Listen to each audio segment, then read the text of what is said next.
आपकी ही सरकार है जो जमीन नहीं देती है, जिसके कारण फेंसिंग का काम समाप्त नहीं होता है। क्या बंगाल की मुख्यमंत्री ये जवाब दे सकती है कि असम में घुसपैठ क्यों बंद हो गई, त्रिपुरा में घुसपैठ क्यों बंद हो गई, गुजरात और राजस्थान की बॉर्डर पर घुसपैठ क्यों नहीं होती है? त्रिपुरा में क्या हो रहा है? कुछ दिन पहले त्रिपुरा में जब रोहिंग्या और बांग्लादेशी अरेस्ट हुआ, छोटा छोटा जगह में ऐसा होता है, ये जमीन लिटिगेटेड होता है, लैंड लिटिगेटेड होता है, वो लैंड का जो ओनर है उससे कोई प्रॉब्लम होता है। जहां पर भी बंगाल में जाते हैं, पूरे बंगाल की जनता घुसपैठियों से त्रस्त है।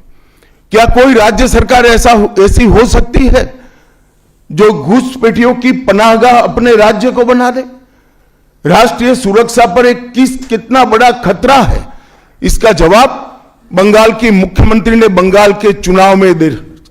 घुसपैठ रोकने के लिए उनके पास क्या योजना है?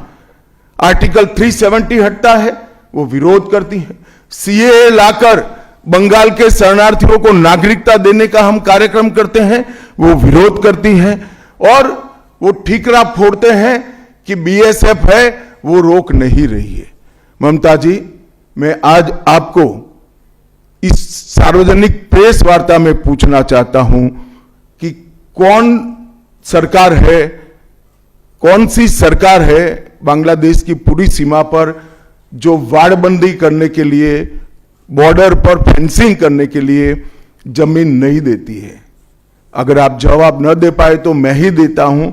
आपकी ही सरकार है जो जमीन नहीं देती है, जिसके कारण फेंसिंग का काम समाप्त नहीं होता है। फिर भी भौगोलिक रूप से कठिन सीमा पर से कोई घुस कर आता है तो कहां जाता है? सबसे पहले बंगाल के गांव में जाता है। आपका पटवारी क्या कर रहा है? आपका थाना क्या कर रहा है? क्यों इसको अरेस्ट नहीं किया जाता? क्यों उस पर केस दर्ज नहीं होता? क्यों इसको वापस भेजा नहीं जाता? जवाब है क्या आपके पास? क्या बंगाल की मुख्यमंत्री जवाब दे सकती है कि असम में घुसपैठ क्यों बंद हो गई, त्रिपुरा में घुसपैठ क्यों बंद हो गई, गुजरात और राजस्थान की बॉर्डर पर घुसपैठ क्यों नहीं होती है, पंजाब की बॉर्डर पर घुसपैठ क्यों नहीं होती है, कश्मीर की बॉर्डर पर घुसपैठ क्यों नहीं होती है, सिर्फ बंगाल में क्यों होती है? क्योंकि आपकी निगहबानी में घुसपैठ कराई जाती है और बंगाल को धीरे धीरे डेमोग्राफी चेंज कर आप आपकी वोट बैंक को पुख्ता करनी चाहती है। मगर ये लंबा नहीं चलेगा। बंगाल की जनता अब जान गई है और इसके खिलाफ लामबंद भी हो रही है।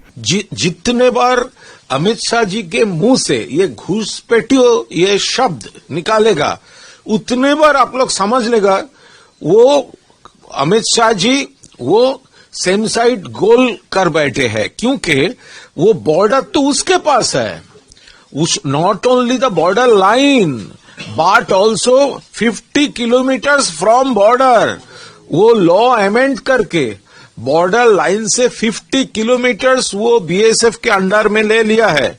तो त्रिपुरा में क्या हो रहा है? कुछ दिन पहले त्रिपुरा में जब रोहिंग्या और बांग्लादेशी अरेस्ट हुआ, किधर से अरेस्ट हुआ था? अगरतला स्टेशन से अरेस्ट हुआ था। तो ये अमित शाह जी का पता नहीं है। तो बंगाल में जो एक भी अगर घुसपैठ, अब रोहिंग्या किधर है अमित शाह जी? आप लोग बोलते थे रोहिंग्या है, तो आज तो रोहिंग्या मुंह से शायद नहीं निकला। रोहिंग्या किधर है? तो आपका स्पीच जो लिखता है उसके ऊपर ऑर्डर चला गया, डिलीट कर दो रोहिंग्या। 1 लाख 1 करोड़, ये तो कोई हिसाब नहीं है। तो आप बोलते थे इतना ये रोहिंग्या है। तो एसआईआर इलेक्शन कमीशन जो 58 लाख एलिमिनेशन का जो लिस्ट बनाया था, तो किधर है रोहिंग्या? तो आपका स्पीच से रोहिंग्या हट गया है। तो अभी ये घुसपैठियों ये आपका फेल्योर है। आप ये जो बॉर्डर फेंसिंग आपको कौन मना किया? जहां पर फेंसिंग है वहां से भी क्यों होगा? तो ये तो आपका फेल्योर है। बहुत सारे जमीन दिया हुआ है, देखिए किसी छोटा छोटा जगह में ऐसा होता है, ये जमीन लिटिगेटेड होता है, लैंड लिटिगेटेड होता है, वो लैंड का जो ओनर है उससे कोई प्रॉब्लम होता है, वो कुछ पॉकेट है, लेकिन ये पूरा तो वहां पर तो पहाड़ा बढ़ाना चाहिए। जहां पर किसी कारण पे नहीं है तो वहां पर तो बढ़ाना चाहिए, किंतु ज्यादा से ज्यादा जगह पे तो है, तो वहां पर क्यों ये घुसपैठियों का इशू आ रहा है?